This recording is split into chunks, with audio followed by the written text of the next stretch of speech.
ज्योतिष बाढ़ की तरह सोशल मीडिया पर हैवी हो रहा है। मैं छोटा सा ही था, उन्होंने अपने हाथ से एक जन्म पत्री बनाई जी। उसमें मेरे बारे में कुछ लिखा, कुछ घटनाएं लिखी जी।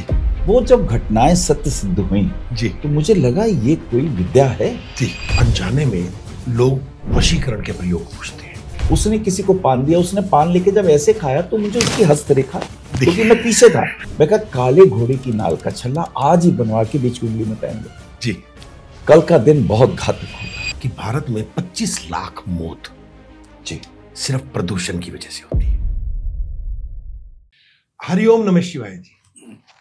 आज हमारे साथ एक विशिष्ट व्यक्तित्व मैं कहूं या ज्योतिष जगत के विषम पितामह कहूं या पुरोधा कहूं, समाज को सन्मार्ग पर ले जाने वाले ज्योतिष विद्या के जरिए ऐसे व्यक्तित्व से मैं आज आपका परिचय करा रहा हूं, जो अपने क्षेत्र के तो महान व्यक्तित्व हैं ही, बल्कि समाज और धर्म के प्रति भी अपनी गहरी समझ के लिए आप प्रसिद्ध हैं।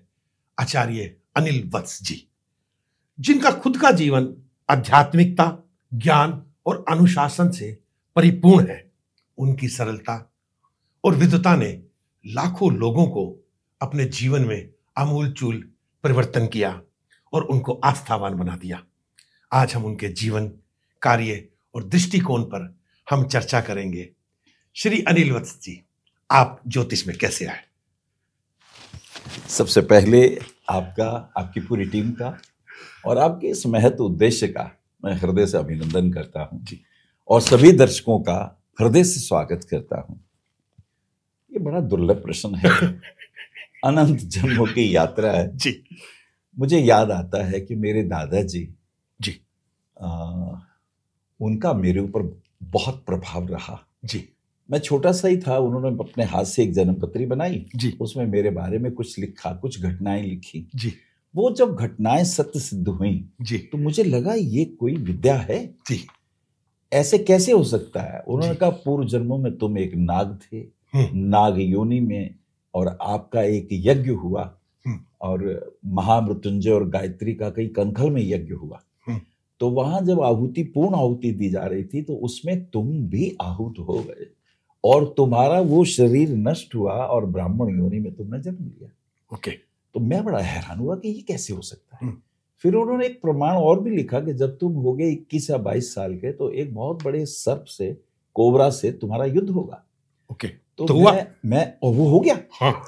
अब मुझे लगा ये कोई विद्या है जिसके वो जानकार थे। वो बहुत बड़े सिद्ध थे, शिव भक्त थे। तो मेरी खोज चली। फिर मैं बहुत से, मुरादाबाद में मेरी एजुकेशन, मेरी विद्या वहीं पूरी हुई। मैंने ग्रेजुएशन भी वहीं किया जी। वकालत भी मैंने वहीं से ही शुरू करी जी। और उसके बाद खोज शुरू हो गई।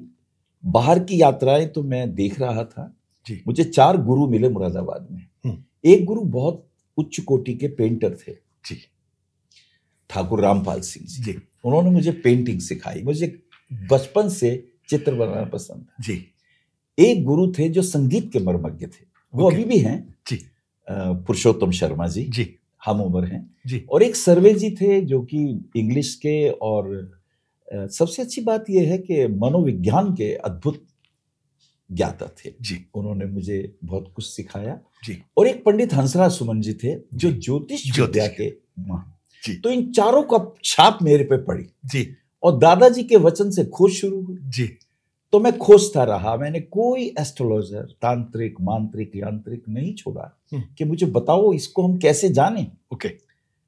लेकिन बहुतों से मिलने के बाद लगा कि 90-95% सब फ्रॉड नजर आए। जी।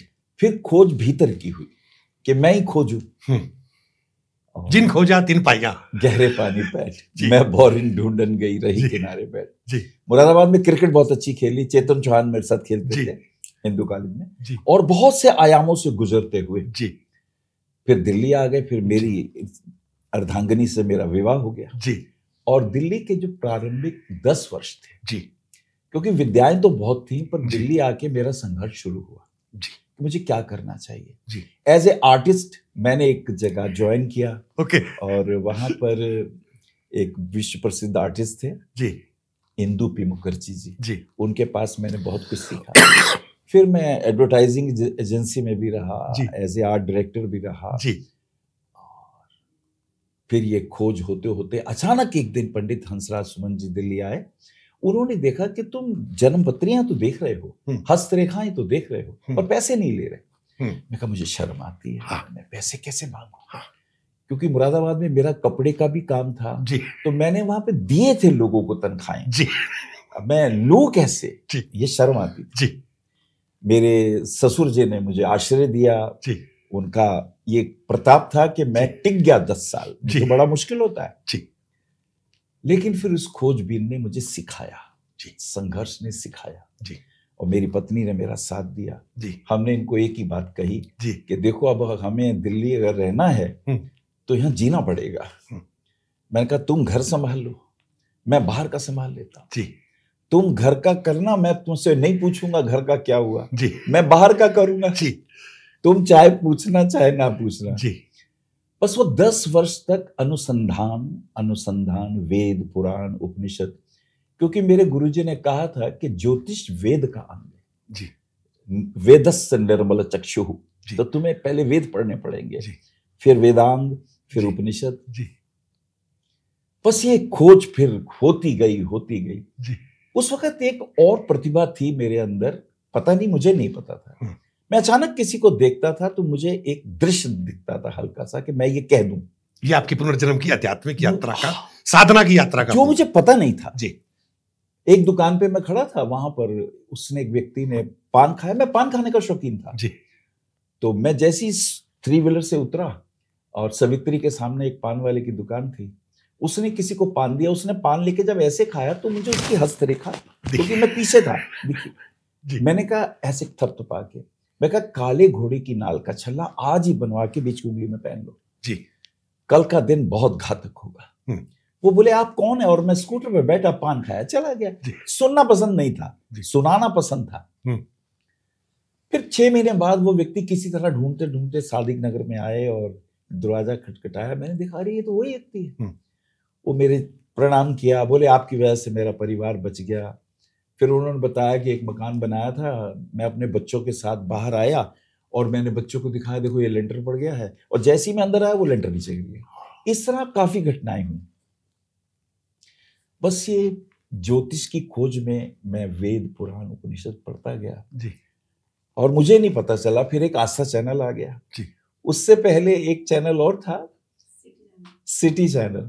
वहां मेरी बेटी जब 5 साल की थी, 3 साल की थी, ये तब वहां प्रोग्राम देती थी जी। तो मुझे लाने वाली इस लाइन में चैनल पे ये बच्ची है जी।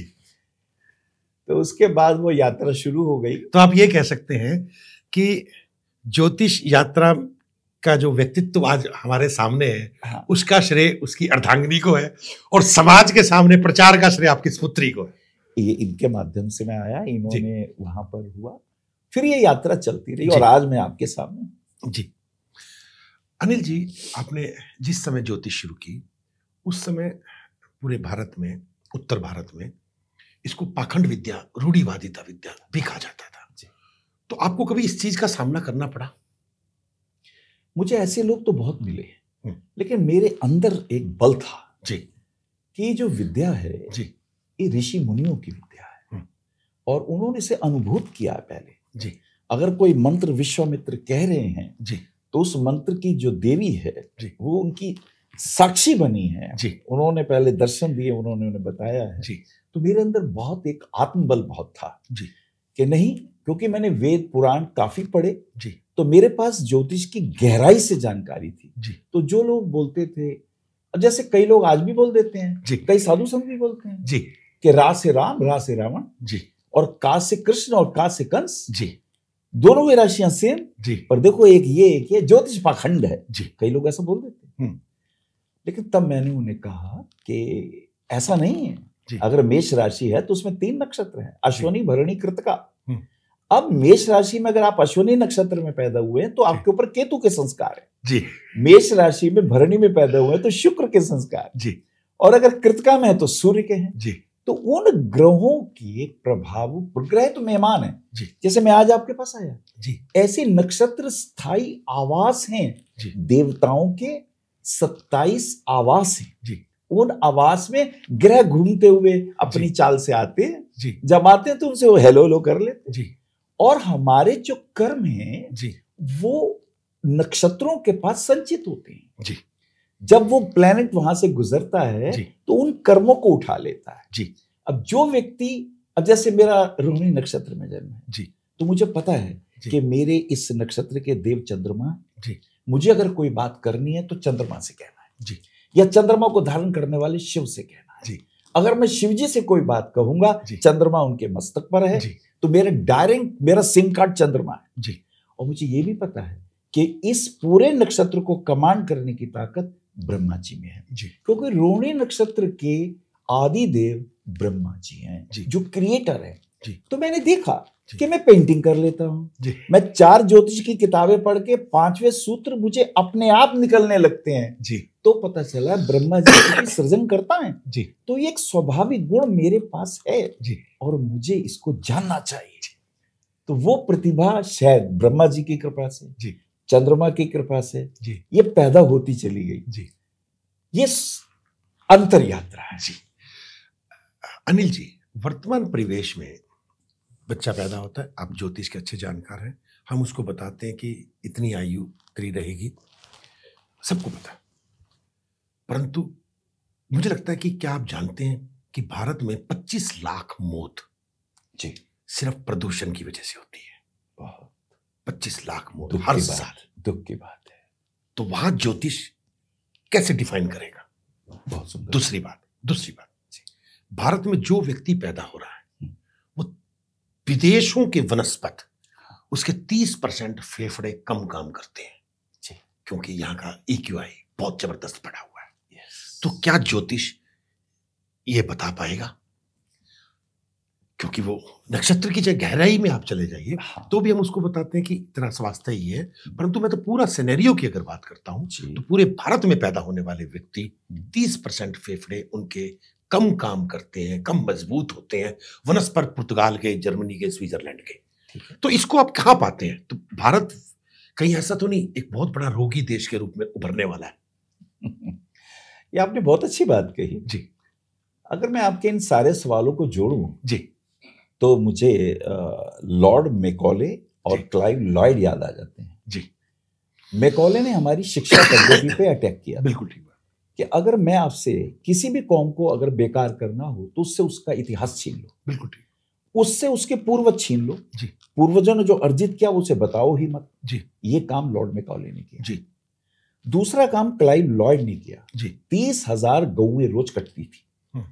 वो इसलिए किया कि उसे अपना यूरिया बेचना था। जी तो हमारे पास जो गौमूत्र से, जो गौ के दूध से, घी से, मक्खन से जी जो हमें स्वास्थ्य लाभ होता था, जी जो हमारी फसलें ओजस्वी तेजस्वी अन्न प्रकट करती थी, जी अब वो नहीं है। जी अब वो यूरिया वो है जी जो कि उन्हीं के अंदर इतना विषाक्त बिल्कुल ठीक। कि खाने पीने की चीजें दूषित हो गई, जी पानी हमने दूषित कर दिया। जी कुछ तथाकथित धर्म के लोगों ने जी हर वर्ष किसी ना किसी बहाने, जी अब धर्म पानी दूषित है, जी अब ईद मना रहे हैं, बकरीद मना रहे हैं, तो आप समझ सकते हैं कि वो खून कहां बहेगा। जी अब हमारे जितने भी इंडस्ट्रियलिस्ट हैं जी वो अपना जितना भी पेट्रोल है, जितना भी लिक्विड है, वो सब जमुना जी में मिल रहा है। बिल्कुल ठीक।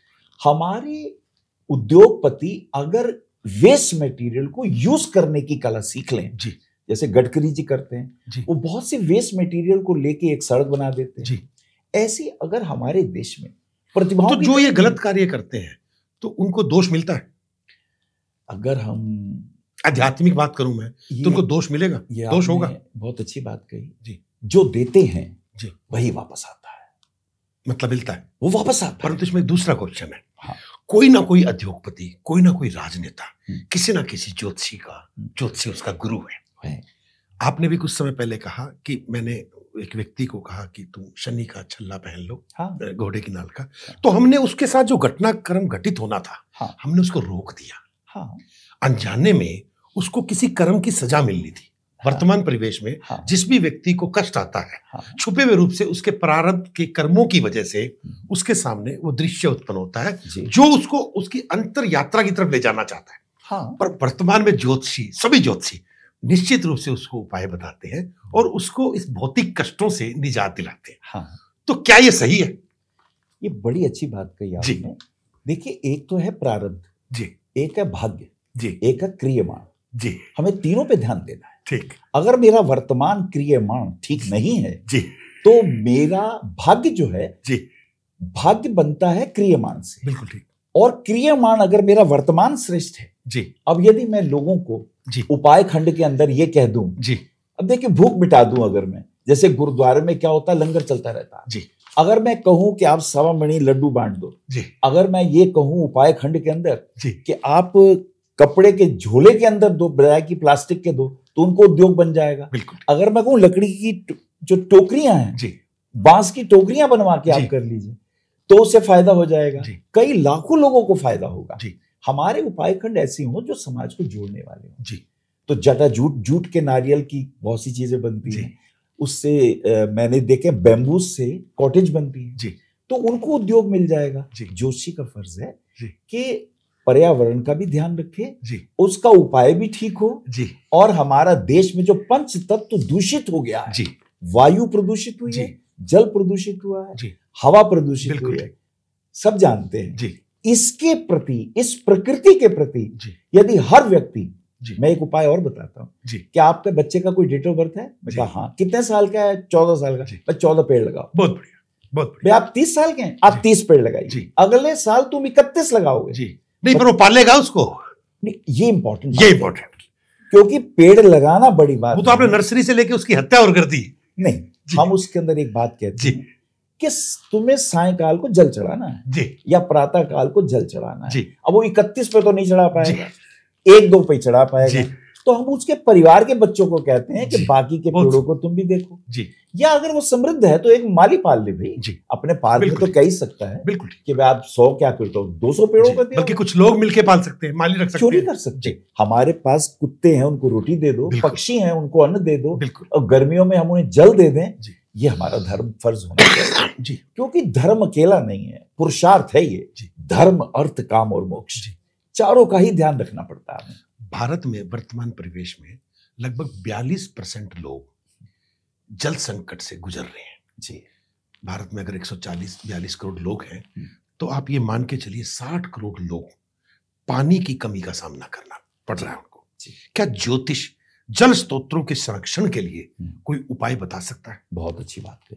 जी। मैं अक्सर कहता हूं जी। कि कुछ नक्षत्र ऐसे हैं, जैसे स्वाति नक्षत्र, जी, कहते हैं उस नक्षत्र में अगर पानी गिरे और अगर वो बूंद अगर रेत में गिरे तो भस्म हो जाएगी, जी, वही बूंद जी, अगर केले के पेड़ पे गिरे तो कपूर बन जाएगी, जी, वही बूंद चातक के पक्षी के मुंह में गिरे तो उसे अमृत मिलता है, जी, और वही सीपी में गिरे तो मोती बन जाता जी, है। जी, ये बरसात का पानी अगर हम स्टोर करें, स्टोर करने के बाद इसी पानी को रिसाइकल के द्वारा जी, अगर लोगों को पीने को मिल जाए, ये वेस्ट हो जाता है, बह जाता है, जी, उसको स्टोर किया जा सकता है। जी, तो हमारे यहाँ तो 4 महीने बरसात के हैं। जी, उन बरसातों में अगर हम अपने तालाब बना दें, जी। हर व्यक्ति, जी। या उसकी सफाई का भी ध्यान रखें, जी, और अगर छत के ऊपर ही एक सरोवर छोटा सा बना जी। दें, तो उस जल से बहुत कम से कम अपने परिवार का तो फायदा हो ही सकता है, जी, वेस्ट नहीं जाएगा। जी, और जो लोग भूखे प्यासे हैं उनके लिए मैं तो कहूंगा कुएं भी होने चाहिए। अब आजकल कुएं नहीं है, जी, तो कुएं का पानी भी बहुत पवित्र होता है, जी। बहता पानी ही निर्मला वो नहीं जो है। वो कुएं क्यों नहीं है? Who is the responsible? हाँ। कुएं तो थे, हमारे शास्त्रों में हमारे ऋषि मुनियों ने, हमारे विद्वानों ने हाँ। कुएं बनवाए और उसको कुओं को पूजना शुरू करवाया। ये इसी उस ज्योतिष के माध्यम से बिल्कुल। कुआं पूजन, बिल्कुल। बावड़ी पूजन, बिल्कुल। नदी में स्नान, जी। अब कुंभ का पर्व आ रहा है, जी, तो जो नदी में स्नान करेगा जी। उसके तो महत्व है ही है। बल्कि वर्तमान परिवेश में तो बहुत लोग अब ज्योतिष को मानते हैं, करोड़ों लोग मानते हैं। हाँ। और करोड़ों की संख्या में पूरे विश्व में ज्योतिष बन गए। बिल्कुल, मुझे याद तब कैसे संकट है? तब कहाँ बावड़ी नहीं बनवा पा रहा ज्योतिषी, या दरअसल कुएं नहीं पुजवा पा रहा? ये बड़ा महत्वपूर्ण प्रश्न है। जी, जब हम अपने ही स्वार्थ के लिए उपाय करते हैं, जी, उनका फल नहीं मिलता। जी। उपाय ऐसे होने बहुत चाहिए, बढ़िया बात। जी। सर्वजन हिताय, बहुत सर्वजन सुखाय। जी, उपाय ऐसे हों जो परमात्मा के निमित्त हो। जी, एक होता है मैं अपने लिए, मैं अपनी गाड़ी ले लूं, बंगला ले लूं। एक जी। ऐसा भी हो कि मेरे उपाय से गरीबों को भोजन मिल जाए, जी, पशु पक्षियों को भोजन मिल जाए, जी, और सब लोग, जी, जरूरी है नदी पे पहुंचे, कुएं पे पहुंचे, बावड़ी पे पहुंचे, पेड़ों के पास पहुंचे। हमारे पास देखिए अश्वत्थ वृक्ष, का नाम ही अश्वत्थ है। जी। जो पीपल के पास जाके ऐसे कस के उसे, तो शनि का प्रभाव नहीं होगा उसके ऊपर, उसका कुछ ऐसा तेज है, ऑरा है जी। बरगद के पेड़ के नीचे कोई बैठ जाएगा बीमार नहीं होगा। शिव जी की तो साधना लगती ही, अगर प्रकृति के पास आए तो बरगद पे बैठते हैं जी। बरगद के पेड़ का पत्ता जो है अगर उसे आप तोड़ेंगे उसमें दूध निकलता है जी। हमारे शास्त्रों में ये बताया जाता है कि अगर बच्चे को एक छोटा सा उपाय बता दे, बतासे ले ले, एक पत्ता तोड़े, बतासे पे दूध लगा ले, वो बच्चा बतासा खा ले, 30 दिन तक एक एक बतासा बढ़ता जाएगा, 30 पत्ते खाएगा 30वें दिन तक, पहले दिन 2, तीसरे दिन 3, चौथे दिन 4, और फिर वापस क्रम से आ जाए, 30 के बाद 29, फिर 28। अगर ये 60 दिन का प्रयोग कोई युवा बच्चा कर लेगा, ना डायबिटीज होगी, ब्रह्मचर्य भरपूर होगा, और शरीर में ऊर्जा शक्ति का स्रोत ऐसा होगा कि उसके बल का क्या कहना। अश्वत्थामा को ये प्रयोग जो था, ये ऋषि द्रोण ने बताया। क्या बात जी, ये बड़ा दुर्लभ प्रयोग जी। आप वेदों के भी ज्ञाता है, पुराणों के भी ज्ञाता है, और उपनिषद के भी। इन सभी गूढ़ शास्त्रों में, इन शास्त्रों का अध्ययन करके आप ज्योतिष भविष्यवाणियों और उपायों को, क्योंकि आप उपाय बड़ा सरल बता रहे हैं, कैसे आप प्रभावी बनाते हैं? ये बहुत थोड़ा सा अगर हम गहराई से चले जाएंगे जी। अब जैसे मैंने मेष राशि ले ली जी, तो उसमें अश्विनी नक्षत्र आ गया। अश्विनी नक्षत्र वैद्य हैं जी, इनका संबंध जड़ी बूटियों से है जी। असाधारण रोगों को दूर करना हो, ओम अश्विनी, सिर्फ अश्विनी देवाय नमः ऐसा बोल दे जी। एक करण आता है, उसे भवकरण कहते हैं। लोगों को पता नहीं, जोशियों को, कि भवकरण का मतलब क्या है जी। तिथि के आधे भाग को करण कहते हैं जी। उसमें भवकरण का अर्थ होता है, जैसे एक शब्द है हिंदू जी। अब लोगों को यह नहीं पता कि हिंदू शब्द का अर्थ क्या है जी। अब इसकी बड़ी व्याख्या है, हिमालयम समरभ्य हिंदू सरोवर पर्यंतम हिंदुस्थानम क्षेत्रम प्रचक्षते देव निर्मितम। हिमालयम समरभ्य का ही हिंदू सरोवर पर्यंतम देव निर्मितम हिंदुस्थानम क्षेत्रम प्रचक्षते। तो हिंदू का उसका ही ले लिया और हिंदू का दू ले लिया, तो बना ये हिंदू जी। ऐसी बवकर जी, इसे कहते हैं बलवर्धक जी। बलवर्धक को कह दिया बव जी। अब अगर बवकरण के अंदर कोई औषधि ले लेगा और साथ में जल लेके उसे ले लेगा और अश्विनी देवाय नमः बोलेगा, तो ये एक ऐसा करण है जो आपके शरीर के सारे तत्वों को बैलेंस रखता है उस वक्त। और जो तत्व दूषित होगा, वात पित्त कफ में, तो उसको एकदम कंट्रोल करना शुरू करेगा, जल के माध्यम से काम हो जाएगा जी। कैसे? जैसे कोई भी चीज मेरी जेब में रखी हो, अब सिगरेट किसी की जेब में रखी है, किसी को नहीं पता, लेकिन अगर ये सिगरेट कोई अग्नि उसको लगा ले तो धुएं से पूरी बस खांसना शुरू हो जाएगी। अग्नि तत्व का स्पर्श पाके 100 गुना 1000 गुना, और जल में अगर कोई बीज चला जाए तो वो अनंत गुना हो जाता है। तो अगर जल तत्व के माध्यम से एक कटोरी में जल, उसमें एक लौंग, एक इलायची डाल लीजिए जी। और अब आप गायत्री मंत्र का पाठ कर लीजिए या महामृत्युंजय मंत्र का पाठ कर लीजिए। त्र्यंबकम यजामहे सुगंधिम पुष्टिम वर्धनम उर्वारुकमिव बंधनात् मृत्योर्मुक्षीमामृतात्। एक फूंक मार दीजिए, ये मंत्र का ऑरा उसमें उतर जाएगा जी। अब जब व्यक्ति इस जल को पिएगा जी, तो आशीर्वाद भगवान शिव का है अथर्वण ऋषि को, जिससे अथर्ववेद बना। चतुर्थ वेद को आशीर्वाद शिव ने दिया था। उससे पहले तो त्रिवेणी थी, त्रिवेदी जी। तो ये मंत्र जो है, ये क्या काम करता है जी? आपके चारों तरफ, आप हैरान होंगे, अगर आप मुझे इजाजत दे 1 मिनट की वार्ता जोड़ दूं इसमें तो चमत्कार हो जाएगा जी। बिल्कुल। जो लोग मंत्र जाप करते हैं जी, कैसे प्रमाणित उसका असर होता है जी। आजकल एक फोटोग्राफी है, उसे कहते हैं क्रायोनिक फोटोग्राफी जी। मैं बंबई में था और लीलावती हॉस्पिटल के अंदर डॉक्टर डैंग थे जी। वो वहां मुझसे मिलने आए जी, किंग्स इंटरनेशनल होटल में जी। वो 2-3 घंटे बैठे रहे, मुझे नहीं पता था कौन है। फिर आके उन्होंने अपना कार्ड रखा मेरे सामने जी। बोले मैं ऐसे ऐसे डॉक्टर हूँ जी। बोले मैं बस आपको ये कहने आया हूँ कि आप जो आस्था चैनल पे मंत्र बोलते हैं, दुर्गा सप्तशती के मंत्र बोलते हैं, अलग अलग मंत्रों की व्याख्या करते हैं, आपने तो व्याख्या ही की है जी। मैं उसका प्रमाण आपको देने आया जी। मैंने कहा वो क्या? उन्होंने एक किताब दी मुझे। बोले जब हम गायत्री मंत्र बोलते हैं तो हमारे सिर के ऊपर गायत्री मंत्र का एक ड्राइंग बन जाता है। बिल्कुल। त्रिकोण बनते हैं, षटकोण बनते हैं, गोले बनते हैं। उन्होंने मुझे वो दिखाया जी।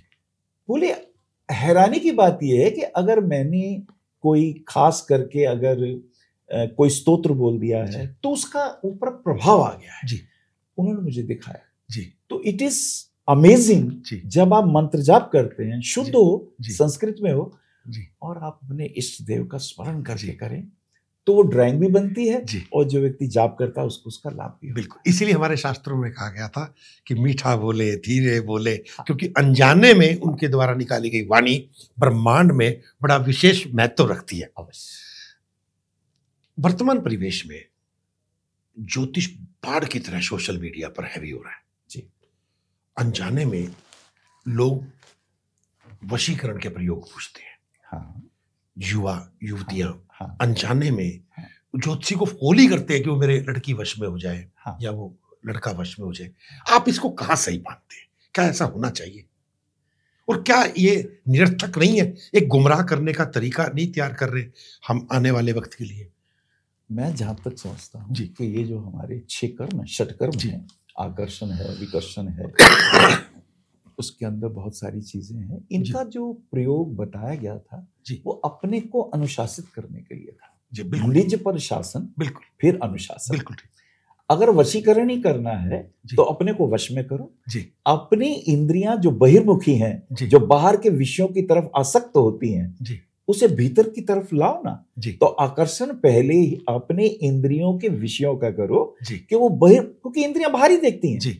अगर भीतर देखने की कला सीख जाए जी तो यहां पर ये आकर्षण अपने मन का। पर मनुष्य जो युवा है ना वो शॉर्टकट तरीका अपनाता है। शॉर्ट, ये आपकी बात सही है पर ये गलत है जी। मतलब मानते हैं गलत है? नहीं, इसलिए गलत है कि आप दूसरे की इच्छा नहीं है, आप जबरदस्ती कोई प्रयोग कर रहे हैं। बिल्कुल, दोनों तरफ से आकर्षण हो जी। आकर्षण के लिए स्वतः नेत्र से बढ़कर कोई आकर्षण जी। अगर किसी ने किसी को देख लिया जी, उसको कहते हैं ना love of first life, first sight जी। तो ये आकर्षण पहले तो नेत्रों का है, दूसरे उसके स्वभाव का है जी। आप किसी के स्वभाव से, मैं आपको देख रहा हूं, मैं आकर्षित हो रहा हूं, आप मुझे आकर्षित नहीं कर रहे हैं जी। हमारे अगर स्वभाव मिलते हैं तो ऑरा मिलेगा, ऑरा मिलेगा, मित्रता बढ़ेगी और हमारा चरित्र जो है वो बहुत कीमती है। मैं अक्सर कहता हूं जिसका चरित्र श्रेष्ठ हो उसी का चित्र पूजनीय होना चाहिए। तो ये हमारे रामकृष्ण चारित्रिक दृष्टि से कितने उद्दाम थे कि हम उनकी पूजा करते हैं जी। भगवान साक्षात मनुष्य रूप में आके हमें ये सिखाते हैं। वर्तमान परिवेश में युवा ज्योतिषियों को, मैंने जब आपका इंट्रोडक्शन किया था तो मैंने कहा था आज हमारे साथ ज्योतिष के भीषम पितामह है जी। तो वर्तमान परिवेश में जो युवा है, और बहुत अच्छी बात है कि वो युवा ज्योतिषी एक अच्छे कैरियर को डेवलप कर पा रहा है, आप उन सब लोगों को क्या संदेश देते हैं? बहुत अच्छी किस मर्यादा का ध्यान रखें? क्योंकि जिस स्पीड से चल रहा है, जिस स्पीड से एक बहुत बड़ा बॉल बनता है, फूटता भी उतनी जल्दी है, तो उसका जो रूप है वो आम जन को भुगतना पड़ता है। वैसे भी ये ब्रह्म विद्या है जी। इस ब्रह्म विद्या के अंदर जी लोग सहज आकर्षण से आते हैं कि हमें बहुत सारे पैसे मिल जाएंगे जी, हम अपने फॉलोअर्स बढ़ा लें जी, रुपए दे के इंस्टाग्राम में और यूट्यूब में और इधर, ये गलत है जी। आपका वो कहते हैं ना सहज पके सो मीठा है जी। पेड़ के ऊपर जो फल है ना वो जब पकता है उसे तोड़ना नहीं पड़ता, वो खुद गिरता है जी, और वो मीठा भी होता है जी। ऐसे ही हमें धर्म अर्थ काम मोक्ष ज्योतिष के दृष्टिकोण से जी, प्रथम पंचम और नवम भाव धर्म त्रिकोण है जी। वो ये बताता है क्या धारण करना है, क्योंकि धर्म का अर्थ होता है धारण करना जी। क्या धारण करेंगे? कर्तव्यों के प्रति जागरूक होना। जन्म पत्री का 10वां भाव कर्तव्यों का है जी, और जो लगन है वो उस कर्तव्य का सुख भाव है जी। एसेंडेंट इज द सुख भाव ऑफ 10th हाउस जी। 10वां भाव अगर कर्तव्य है, मुझे क्या सुखों की प्राप्ति होगी जी। अगर मेरे लगन में शुभ ग्रह है जी, इसका मतलब 10th से 4th सुख भाव में गुरु शुक्र बुध में से कोई ग्रह है तो मेरे श्रेष्ठ कर्म होंगे, मैं अच्छी राय दूंगा, मैं दूसरों को लूटने की भावना नहीं करूंगा, मैं दूसरे के लिए श्रेष्ठ मार्ग की बातें करूंगा। क्योंकि 2 ही मार्ग हैं, श्रेयस और प्रेयस। प्रेयस मार्गों में मुझे धन, लड़की, गाड़ी, बंगला, सब कुछ पद प्रतिष्ठा बलात्हरण करके चाहिए जी। ये प्रेयस मार्ग है जी, जो कि क्षणभंगुर है जी। जो अगर आएंगे तो बीमारियां लाएंगे, वो आएंगे तो अपमान लाएंगे, आएंगे तो अपयश लाएंगे, आएंगे तो आपको मिट्टी में भी मिलाएंगे जी। एक है श्रेयस मार्ग जी, दूसरे के अंदर बैठे परमात्मा को देखना, उसे ऐसे समझना ये मेरा भाई है, ये मेरी बहन है, ये मेरी बेटी है, तो मैं उसको अगर श्रेष्ठ मार्गों की ओर ले जाऊंगा, परमात्मा से जोड़ दूंगा, उससे धर्म से जोड़ दूंगा, पेड़ से जोड़ दो, नदी से जोड़ दो, शिव जी से जोड़ दो, कृष्ण से जोड़ दो, राधा से जोड़ दो। हमारे तो 5 तत्व के 5 देव हैं। बिल्कुल। आकाश तत्व के देव विष्णु जी। अगर हाइट्स देनी है, विष्णु का ध्यान दे दो जी। और आकाश से वायु का जन्म होता है, वायु के देव सूर्य हैं, सूर्य की प्रभा कौन नहीं जानता जी। वो आयुर्वेद के और स्वास्थ्य के देवता है। वायु से अग्नि का जन्म है, अग्नि के देवता दुर्गा हैं। जितनी भी मातृगण शक्तियां देवियां हैं, उनके तीर्थों पे भेज दो, उनके पुण्य तीर्थों पे भेजो, जितने शक्ति पीठ है वहां भेजो जी। आपका अग्नि तत्व शोधित, अग्नि तत्व कंट्रोल हो जाएगा जी। वायु तत्व के पास भेजोगे तो सूर्य का आशीर्वाद है जी। और विष्णु तत्व के पास भेजोगे तो भगवान, आकाश तत्व पे भेजोगे तो विष्णु का आशीर्वाद है जी। और जल तत्व के पास भेजोगे, कुंभ में गणपति जी। इस जल तत्व के देवता गणपति जी। और अगर पृथ्वी जो कि तुम्हारी धरती तुम्हें धारण करती है जी, उसके देव भगवान शिव है जी। अब ऐसे भी अगर देखें तो शिव का परिवार अद्भुत है जी। देखिए, पूर्व की तरफ उनकी जगजननी स्वयं पार्वती, स्वयं वैष्णवी बैठी हुई है जी। और दक्षिण में उनका पुत्र कुमार बैठा हुआ है जी। और उत्तर में भगवान शिव खुद बैठे हैं जी। और पश्चिम में गणपति बप्पा मोरया वो बैठे हुए जी। तो ये हमें बताते हैं कि हमारा आचरण पवित्र हो जी, लोक कल्याण की भावना हो जी। दूसरे के अंदर आप ये देखें कि धर्म के ऊपर दृष्टि ना हो, सही उपाय बताएं जी। आप उन्हें कह दें जी, रामायण का पाठ करें जी। मैं अक्सर कहता हूं, कोई मेरे पास आता है अग्नि तत्व से पीड़ित, मैं कहता हूं रामायण का रोज 2 पेज पढ़ो जी। अच्छा, ये तत्व है तो तुम दुर्गा सप्तशती पढ़ो जी। तो तुम जरूरी है तुम महाभारत पढ़ो, तुम भागवत पढ़ो जी। तुम गीता पढ़ो जी। अगर हम शास्त्रों की ओर मुड़ेंगे तो हमारी जवानियां सुसंस्कृत हो जाएंगी जी। पर्यावरण के लिए क्या कहते हैं? अब पर्यावरण के लिए उन्हें उन्हें जल भी चाहिए जी, उन्हें नदियों के पास भी जाना है जी, उन्हें अग्नि को भी पवित्र, अगर रोज नहीं तो हफ्ते में 1 दिन जी गायत्री मंत्र करके घर में हवन कर लीजिए जी। हवन करने से जो हवन के अंदर सामग्री होती है और वो जो आम की लकड़ी है जी, वो इतने टन ऑक्सीजन पैदा करती है जी। और लकड़ी के और भीतर जो हम आहुति देते हैं सामग्री की, वो आपके कम से कम 1200 स्क्वायर फीट के एरिया को ऑक्सीफाइड कर देती है जी। अगर हर हफ्ते व्यक्ति हवन कर ले, अच्छा खुद नहीं कर सको मंदिर चले जाओ, वहां करवा लो हवन। हवन से वातावरण पंच तत्व शुद्ध होने शुरू हो जाएंगे। ये कोरोना काल में जिन जिन लोगों ने हवन किया वो बचे रहे जी। और ये आजकल तो आपको पता ही है कि एक दूसरे, पर विदेशों में हवन नहीं किया वो भी तो बचे, क्योंकि उन्होंने बिगाड़ा भी नहीं जी। हमने तो पहले बिगाड़ा, हमने गांव उजाड़ दिए जी, हमने पेड़ काट दिए जी। अब देखिए, पेड़ कटे तो पहाड़ दरकने लग गए, नहीं तो पहाड़ों को बांधते तो पेड़ हैं जी। पेड़ की जड़ें जितनी गहरी होती हैं, पहाड़ बंधे होते हैं। तो जिम्मेवार कौन? हमारा लालच। वो चाहते हैं हम बिल्डर बना दें, इतनी ऊंची ऊंची बिल्डिंग बना दें, रुपया कमा रहे, लोभ, इसका कारण लोभ है। उसके और गहराई में जाएंगे, उनको समझाने वाला कोई नहीं, वो कौन? ये जरूरी है। हमारे नेतागण जी, हमारे जो बड़े लोग जिनको धन की बड़ी इच्छा है, निजी स्वार्थों के कारण अपना ही विरोध तो ज्योतिष जवाब दे नहीं लेगा कि मैंने उसको गाइड नहीं किया, भाई बस अब बस कर। नहीं, ये ज्योतिषियों का फर्ज है जी। और मैं तो बहुत चीख चीख के कहता हूं जी कि जो लोग अपने धर्म की रक्षा नहीं कर सकते जी, और धर्म का अर्थ होता है पूरी मानवता, बिल्कुल पूरी सृष्टि, बिल्कुल उसमें चारों सृष्टियां हैं जी। उसके अंदर स्वेदज सृष्टि है, अंडज सृष्टि है, योनि सृष्टि है, ये सारी चारों सृष्टियां हैं। इन सबसे मानव सेफ है। मानव सेफ तभी होगा जब हम सभी के अंदर एक भाव देखेंगे कि ये सब हमारे ही, एको हम शिवो हम शिवो। हाँ, बस एको हम, बिल्कुल सही कहा आपने। ये होना, अक्सर हम कहते भी हैं सर्वे भवन्तु सुखिनः सर्वे सन्तु निरामयाः सर्वे भद्राणि पश्यन्तु मा कश्चित् दुःखभाग् भवेत्। और ज्योतिष के माध्यम से तो 27 नक्षत्रों के 27 वृक्ष जी। रोहिणी नक्षत्र वाले अगर जामुन लगा लें जी तो मधुमेह रोग नहीं होगा जी। पुष्य नक्षत्र वाले अगर पीपल लगा लें तो ऑक्सीजन की कमी नहीं होगी जी। अलग अलग नक्षत्रों के अलग अलग पेड़, बल्कि मैंने तो नक्षत्र वाटिकाएं भी लगाई। बहुत सुंदर, बहुत बढ़िया। कि आपका क्या नक्षत्र, आप चलो ये पेड़ लगाओ जी, और इस पेड़ को लगा के जल वगैरह दो, इसका ध्यान दो जी। अगर ये 27 पेड़ जिसमें अर्जुन का पेड़ है, जिसके अंदर आपने लगाई, आप देश विदेश के ज्योतिष कॉन्फ्रेंसिस में जाते हैं, नेशनल इंटरनेशनल, और सभी ज्योतिषियों में आपका एक विशिष्ट सम्मान भी है, आपको सच में वो सभी लोग प्रेम भी करते हैं। तो आप सबने मिलके कुछ ऐसा स्टार्ट किया, आपने तो किया, आपने तो नक्षत्र वाटिका लगाई। भारत के अंदर इस समय लगभग 29.5 लाख एस्ट्रोलॉजर हैं। क्या बात है।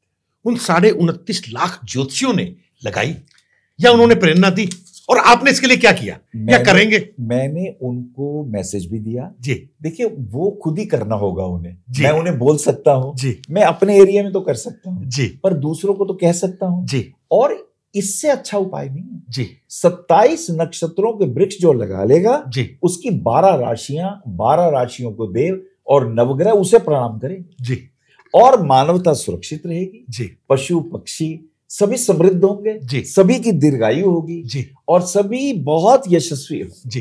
तो हम उम्मीद करें आप जब भी अब ज्योतिष कॉन्फ्रेंसिस में जाएंगे, नक्षत्र वाटिकाएं जरूर सबको बार बार कहूंगा कि तुमने लगाई कि नहीं लगाई, लगाई तो बताओ, हम आगे वहां पर ज्योतिष का सम्मेलन करें। बिल्कुल ठीक। तो रिस्पेक्टेड आचार्य जी, 2025 में कुछ दिनों के बाद विश्व का सबसे बड़ा मेला प्रयागराज में लग रहा है भारत के, बहुत सुंदर, जहां करोड़ों लोग आएंगे।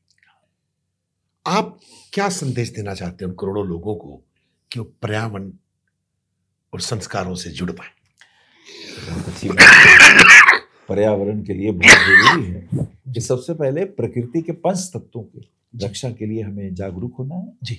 उसके बाद आसपास के जितने हमारे लोग हैं जी, उन लोगों के बीच में भाईचारा बढ़े, आपस में प्रेम बढ़े, जी, दुख सुख में हम एक दूसरे के काम आए जी। कम से कम बर्थडे हो तभी कोई पेड़ लगा दे जी, बर्थडे हो तो किसी ना किसी बहाने भोजन की व्यवस्था हो जाए जी, कोई दुखी हो परेशान हो। मैं अक्सर कहता हूँ, एक उपाय अक्सर बोला करता हूँ कि भाई तुम्हारी पत्री में तो कोर्ट कचहरियों के बहुत ही हो गए, तो तुम ऐसा करो, कोर्ट में जाओ, कचहरी में जाओ, वहां जितने गरीब लोग बैठे उन्हें भोजन करा दो। जी। अच्छा, कभी मैं देखता हूँ कि इनकी पत्री में तो हॉस्पिटल में एडमिट होने के योग है, तो मैं कहता हूँ हॉस्पिटल में जाके जो लोग गरीब हैं, जो दवाइयां नहीं कर सकते, उन्हें दवाइयां लेके दो, तुम्हारे 12वें भाव के पाप प्रभाव कम हो जाएंगे। रोग रिपु ऋण का जो छठा भाव है उसे ठीक करने का यही है कि अपनी कमाई का छठा अंश आप अंधे लंगड़े अपाहिज लोगों को, गरीब लोगों को, जो वृद्ध हैं, आजकल क्या है कि वृद्धाश्रम बहुत है, तो जितने हमारे बच्चे हैं, कई अनाथ बच्चे जो हैं, उनको वृद्ध ज्ञान वृद्ध पालते हैं, इनके लिए भी कुछ ना कुछ अपनी कमाई का हिस्सा वहां दें। और इस तरह क्या होगा कि एक दूसरे के साथ जुड़ेंगे। बच्चों के पास ज्ञान नहीं है, बड़ों के पास ज्ञान है, सुनने वाला नहीं है जी, इस माध्यम से भी हम उन्हें जोड़ सकते हैं जी।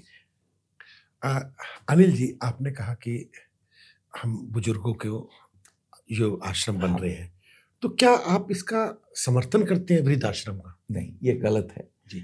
भारत की परंपरा जो है वो अपने परिवार को, जो बड़े बूढ़ों ने, अब मैंने जो कुछ अर्जित किया मैं चाहूंगा मैं अपने नाती पोतों को दूं जी, मैं चाहूंगा अपने ही परिवार के लोगों को दूं जी। हाँ, बहुत अच्छा हो, क्योंकि मैं एक शिक्षक भी हूँ, मैं ज्योतिष सिखाता भी हूँ, पढ़ाता भी हूँ, तो मेरे हजारों लाखों स्टूडेंट हैं, तो मैं उनको भी यही बात कहता हूं कि देखो तुम ऐसा करो, क्योंकि जो तुम इस पर्यावरण में दोगे वही तुम पर वापस आता है। 2 हाथों से दो, 1000 हाथों से वापस आता है। प्रेम दो, करुणा दो, भाईचारा दो, मित्रता दो, मैत्री दो, तो ये बहुत बड़ा। आप इतना माधुर्य बोल रहे हैं, तो कभी आपको अपने गुरुजी से डांट नहीं पड़ी? बहुत अच्छी बात कही आपने। मुझे आज वर्तमान में अगर किसी विद्यार्थी को डांट मारो तो झगड़ा हो जाता है। नहीं, मेरे गुरुजी ने तो मेरे कान भी मीठे हैं जी, मुर्गा भी बनाया है जी, डांटा भी है जी, और पहले तो फुट्टा पकड़ के मारते थे, लंबा सा। तो आपको लगता है कि वो किया हुआ आज अनिल वत्स जी बन के निकले? नहीं, उसने मुझे संयम सिखाया, उसने मुझे बताया ये काम नहीं करना जी, उसने मुझे सिखाया कि वो उनका जो अनुभव है उससे मुझे सीखना है। बिल्कुल। आज बच्चे अनुभव लेंगे तो 40 साल के हो चुके हैं। आज वो मोटरसाइकिल पीछे से कोई हॉर्न मार दे तो झगड़ा करने की तैयारी हो जाती है, लड़ने, वो धैर्य नहीं, वो पेशेंस नहीं जी। तो उनके गुरु ने उनको पीटा नहीं, इसलिए बिगड़ गए। स्वच्छंदता और स्वतंत्रता में अंतर है जी। स्वतंत्रता स्वयं के तंत्र में जीना जी, मेरे भीतर मेरी आत्मा क्या कह रही है जी, और स्वच्छंदता बड़ी प्यारी चीज है, अपने छंद में रहना जी। अब कोई भक्ति के छंद में है जी, कोई ज्ञान के छंद में है, कोई कर्म के छंद में है जी, उस छंद को विकसित करना जी, छंदों का यही मतलब है। आचार्य जी, वर्तमान परिवेश में ना सभी आपके पास भी आते होंगे। आज हर एक गृहस्थी के पास, जिनके विवाह हुए हैं या हो रहे हैं, होने वाले हैं या हो चुके हैं, उनके पास सब कुछ है जो एक राजा चक्रवर्ती के पास होता था, परंतु घर में शांति नहीं है, अनजाने में। तो आपने जैसे श्रेय दिया कि मैं मेरी अर्धांगिनी को श्रेय देता हूं, तो आपका कभी झगड़ा नहीं हुआ घर में? नहीं, बहुत बार झगड़ा हुआ जी। कोई बात हुई, उन्होंने नाराजगी प्रकट करी जी, तो मैंने ये सोचा जी कि तो आप उन लोगों को संदेश देंगे, भाई झगड़ा हो तो ऐसे मैनेज करना। बहुत अच्छी बात कही है, झगड़ा होना स्वाभाविक है, दो बर्तन साथ हो तो खड़कते हैं जी, लेकिन संबंध महत्वपूर्ण है जी।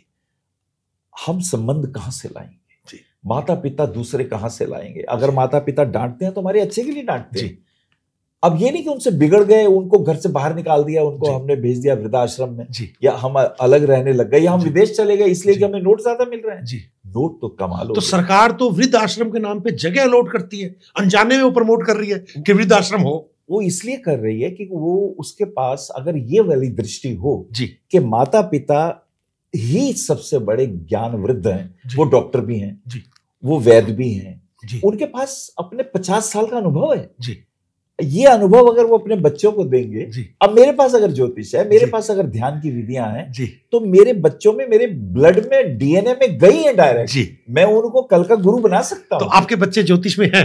हाँ, मेरी बिटिया वरदा नारायण है, बहुत अच्छा ज्योतिष करती है, भागवत करती है जी, बहुत अच्छा गाती भी है जी, मेरा बेटा श्री हरि है जी, वो भी ज्योतिष उन्होंने सीखा है जी। मतलब आप उनको सरकारी नौकरी के चक्कर में मेहनत करो, उसके चक्कर में नहीं लगे। मैं कहता हूं गुणों का विकास करो, गुणों का विकास करो। यदि क्योंकि आज लगभग 80% युवा पढ़ाई के बाद सिर्फ एक ही चीज में लगा है, मुझे नौकरी मिल जाए। हालांकि भारत के प्रधानमंत्री ने कहा है कि भाई तुम रोजगार उत्पन्न करो। असली चीज में ज्योतिष का पहला सूत्र ही है जी, कि लगन ये बताता है जी, किसी ने नौकरी करनी है या अपना काम करना है। जी, अगर लगन के ऊपर पाप प्रभाव है तो ये पराश्रित रहेगा। जी, ये चाहेगा मुझे कोई ले ले, सरकारी नौकरी मिल जाए, जी, मेरी सुरक्षा हो जाए। जी, अगर लगन पे गुरु का, शुक्र का, बुध का, चंद्रमा का श्रेष्ठ प्रभाव है जी, तो ये चाहेगा मैं अनाश्रितों को अपने पास रखूं, जी, मैं उनको रोजगार दूं, जी, बजाय कि मैं नौकरी करूं। और अगर मैं नौकरी करता हूं तो स्वभाव होता, अगर मेरी बॉस से नहीं बनी, बॉस ने डांट दिया, घर आके मैं बीवी को डांटता हूं, बीवी बच्चे को डांटती है, बच्चे नौकर को डांटते हैं, पूरा वातावरण मेरा खराब हो गया। और अगर मैंने ये कला सीख ली कि मुझे अपने भीतर एक ऐसा एम्पायर खड़ा करना है कि मैं बहुत से लोगों को रोजगार दूं, वो भी मेरे बच्चे हैं। आज मेरे ऑफिस में कम से कम 10 से 11 बच्चे तो ऐसे हैं जो मेरे ऑफिस में काम करते हैं। अब उनके परिवार जोड़ लीजिए, वो सब पिछले 40 सालों से मेरे साथ, और उनको मैंने अपना परिवार माना हुआ। अगर उनका कोई दुख सुख है तो मैं ये सोचता हूँ ये मेरा दुख सुख है। फिर वो भी सोचते हैं कि हमारे परिवार में गुरु जी हमारे परिवार के मुखिया हैं, तो एक फैमिली बन गई। और इसी को हम बड़ा सब्जने करें तो मुझे नहीं लगता फिर वसुधैव कुटुंबकम वाली बात समझ में आती है, ऋषि मुनि क्यों कहते थे। जब आपका संघर्ष का दौर था, आज शिव के आशीर्वाद से आप एक सफल व्यक्तित्व है, समाज में, अपने आप में, परिवार में, तो जरूरी नहीं है कि सभी सफल हों। हाँ, तो जब आपका संघर्ष का दौर था उस समय आपको कभी भय नहीं लगा मैं सफल नहीं हुआ? तो लगा। क्योंकि कारण क्या है कि जब लोग सफलता की राह पर चलते हैं और वो असफल होते हैं तो जो उनका अमूल्य, जो उनको ये शरीर मिला है, वो उसको भी खत्म कर लेते हैं, आत्महत्या कर लेते हैं। ये बड़ी गहरी बात की आप। तो आपके उस मैसेज से हो सकता है, आपके उस संघर्ष से बहुत से लोग आत्महत्या से बच जाएं। मैं आज एक बड़ी गहरी बात कहने जा रहा हूँ। ये मैंने ज्यादा कही नहीं है, लेकिन प्रश्न चूंकि अब जुड़ा है, मेरे से ही जुड़ गया है। एक समय ऐसा आया कि हमारे पास, क्योंकि मैं पैसे लेता नहीं था, और मेरे घर में दिल्ली में सादिक नगर में दिन से रात तक 60, 70, 80 लोग जन्म पत्रियां दिखाने आते थे। वाइफ के हाथ में एक मेरी बिटिया ईशा गोदी में होती थी और सबकी वो चाय बना रही होती थी। शाम तक वो भी थक जाती थी।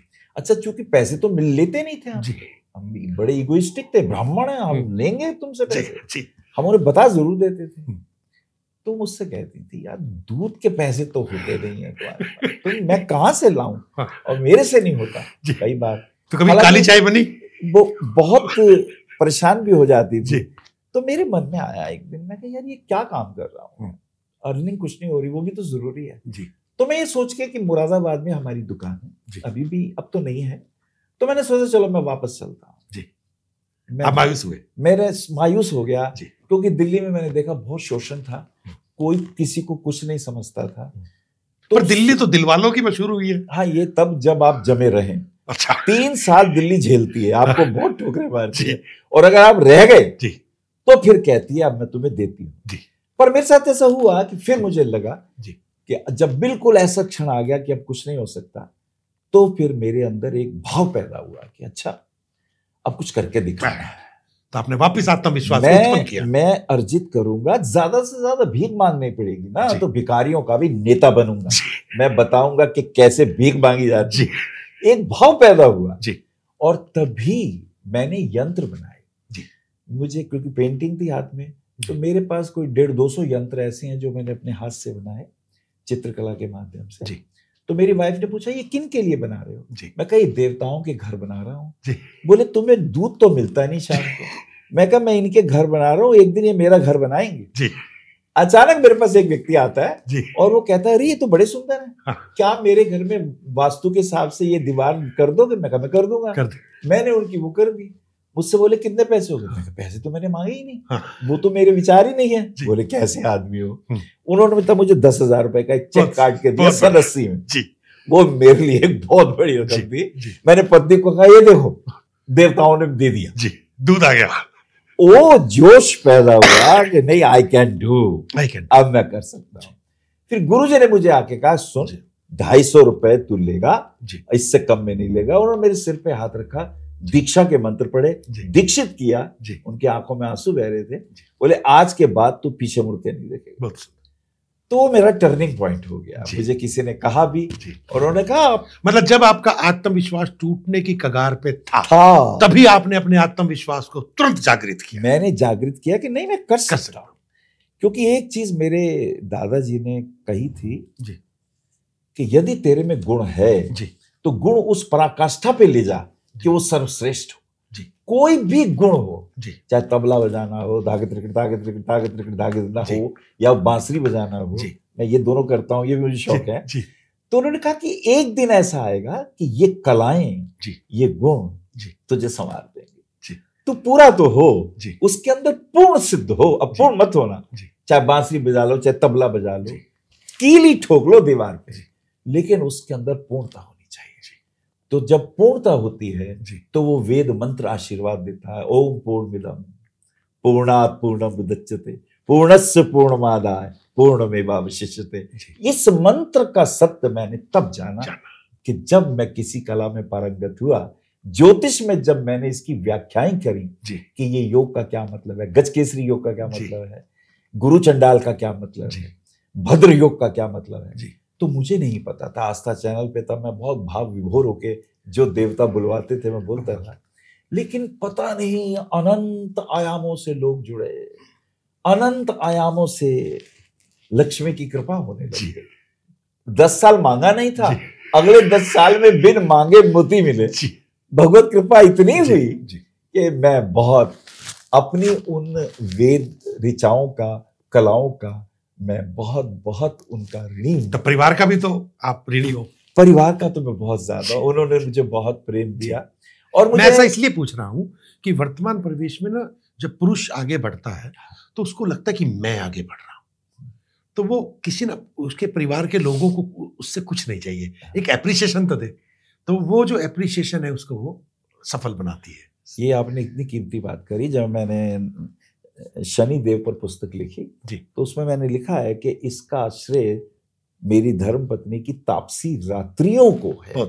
उन्होंने कई महीनों तक तप किया और तब कहीं जाके ये तप का फल मिला। आपको मिल रहा है। हाँ जी, 10-12 पुस्तकें लिखी अलग अलग विषयों पर ये उनके कारण, क्योंकि उनका त्याग बहुत है। आचार्य जी, पूर्ण कुंभ में, महाकुंभ में विश्व का सबसे बड़ा महामृत्युंजय यंत्र स्थापित हो रहा है। अद्भुत। तो वो कैसे समाज के लिए, लोगों के लिए लाभकारी होगा, उसके दर्शन मात्रेण सिद्धि भवति।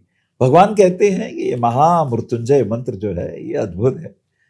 वस्तुतः इस मरणमय शरीर में चिन्मय के दर्शन कराता है महामृत्युंजय मंत्र। शरीर तो मरण धर्मा है, शरीर यही रह जाता है, लेकिन भीतर कुछ चिन्मय भी है, भीतर कुछ परमात्मा का वो दिव्य स्वरूप भी है जिसका ना कभी जन्म हुआ ना कभी मृत्यु हुई। हाँ, ये शरीर हमें साक्षी बनाता है प्रकृति के इन पंच तत्वों को देखते हुए।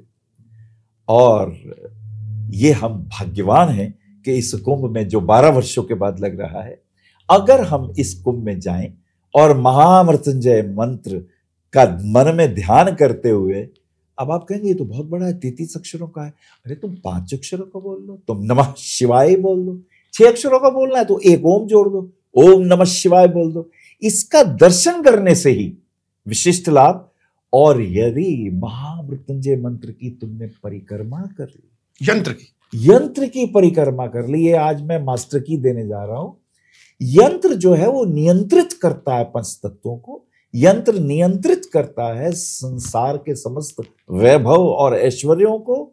ये यंत्र एक सिम कार्ड है जिसका संबंध अनंत शिव से है। अब शिव से अनंत संबंध होने के कारण यदि कोई क्लॉकवाइज प्रदक्षिणा करता है और प्रदक्षिणा करते हुए ध्यान उसका शिव की तरफ है, नमः शिवाय नमः शिवाय, प्रदक्षिणा कर लीजिए। प्रदक्षिणा करने के बाद वहां दंडवत प्रणाम करिए, आपका माथा जमीन पे लग जाए। जब आप परिक्रमा करते हैं तब आपको एक जानकारी दे दूं, इस सूर्य की परिक्रमा ये सारे के सारे ग्रह करते हैं और ये सूर्य भी अपने ग्रहों को लेके ध्रुव तारे की परिक्रमा करता है। और ये ध्रुव तारा सूर्य और ग्रहों को लेकर के एक दूसरे देवी मंडल की, प्रकृति मंडल की परिक्रमा करता है। और ये देवी, ये ध्रुव तारा, ये नवग्रह, ये सूर्य, उससे ऊपर नारायण मंडल की परिक्रमा करते हैं। और फिर शिव तत्व और ऊपर हैं। तो जब आप महामृत्युंजय की परिक्रमा करते हैं तो आपको शिव लोक के साथ ये सारी परिक्रमा का पुण्य तत्काल प्राप्त हो जाता है। क्यों?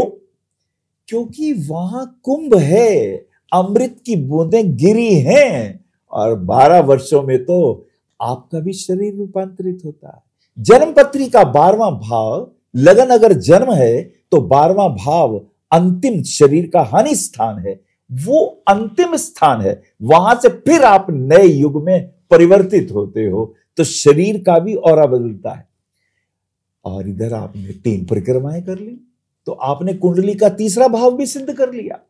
1 परिक्रमा से लगन सिद्ध, 2 परिक्रमा से द्वितीय भाव धन परिवार सिद्ध, 3री परिक्रमा से पराक्रम और साहस सिद्ध, और 4th परिक्रमा से आपका सुख, धन, वैभव, मातृभूमि, मातृ सुख सिद्ध, और 5 परिक्रमा से ये त्रिकोण आ गया। केंद्र और त्रिकोण का बल 5म भाव पे आके सूक्ष्म बुद्धि, चेतन बुद्धि, चैतन्य बुद्धि और संतान, ये सारे भाव सिद्ध हो जाते हैं। अच्छा तो 12 ही कर लो ना, 12 के 12 भावों के आशीर्वाद आपको मिलने लगते हैं। ये दिव्यता है महामृत्युंजय मंत्र की। महामृत्युंजय मंत्र में रुद्राक्ष का भी बड़ा महत्व है। रुद्र के अक्ष से निर्मित ये चतुर्णमय मणि है, इसे रुद्रमणि कहते हैं। जैसे भगवान ब्रह्मा जी के गले में चिंता मणि सुशोभित होती है, जैसे भगवान विष्णु के गले में कौस्तुभ मणि सुशोभित होती है, वैसे ही भगवान रुद्र के गले में रुद्रमणि सुशोभित होती है। और यदि रुद्रमणि आपके गले में हो और महामृत्युंजय मंत्र का आप चक्कर लगा रहे हो तो आप आवागमन से भी मुक्त हो जाते हैं, शिवलोक की प्राप्ति होती है और शिवलोक का सायुज्य आपको मिलने लगता है। इसके तो अनंत फायदे हैं। शिव जी तो और भी कमाल करते हैं, कहते एक बेलपत्र चढ़ा दो ना, मेरे शिवलिंग पे एक बेलपत्र चढ़ा दो। लिंग शब्द बहुत कीमती है। लीनार्थ गमकम चिन्नम लिंगम इति अभिधीयते। लिंग शब्द में लीन और गति दोनों है। जन्म और मृत्यु दोनों जब एक साथ घटित होते हो तो ब्रह्मांड की किसी भी वर्णमाला में कोई शब्द नहीं है।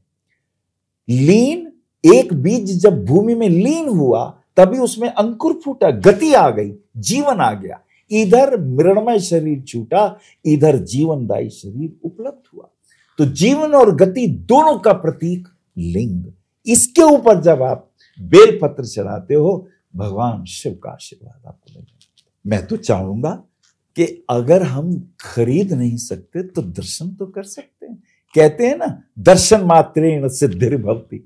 जितने घर के लोग बीमार हैं वहां जाके कामना कर लो, चक्कर लगा लो, 3 चक्कर लगा लो, आपको उसका फल मिलता है। वहां जाकर के भगवान शिव का ध्यान कर लो, और भी फायदा।